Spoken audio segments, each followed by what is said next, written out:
তো বন্ধুরা, নিটকে ইস্যু করে দিল্লির যন্তর মন্তরে তো ভারতবর্ষে যত রকম মোদি বিরোধী রাজনৈতিক দল আছে তারা কিন্তু সবাই অংশগ্রহণ করছে।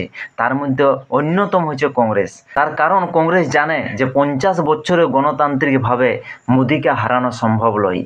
তাহলে রাহুল গান্ধীর আর প্রধানমন্ত্রী হওয়ার স্বপ্নটাও পূরণ হবে নাই। তাই তারা নিটকে ইস্যু করে তারা যে ভারতবর্ষে চিটাইন যাচ্ছে বা হারাইন যাচ্ছে সেই চিটটা ছাড়ানোর জন্য তারা এই বিকল্পভাবে প্রধানমন্ত্রী হওয়ার চেষ্টা করছে।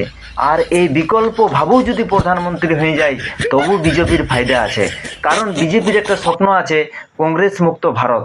আর রাহুল গান্ধী প্রধানমন্ত্রী হলেই কংগ্রেস মুক্ত হবে ভারত। তো বন্ধুরা, এটা আমি বলছি না, ইতিহাস বলছে। তার কারণ হচ্ছে ইন্দিরা গান্ধীকে মারা হয় কখন? যখন কংগ্রেসের সরকার ছিল। আর সঞ্জয় গান্ধীকে কখন মারা হয়? তখনও কিন্তু কংগ্রেসের সরকার ছিল। আর রাহুল গান্ধীর বাবা রাজীব গান্ধীকেও যখন মারা হয় তখনও কিন্তু কংগ্রেসের সরকার ছিল। তাহলে বুঝতে পারছো যে রাহুল গান্ধী প্রধানমন্ত্রী হলে বিজেপির স্বপ্নটা পূরণ হবে, না থাকবে বাঁশ আর না বাজবে বাঁশুরি।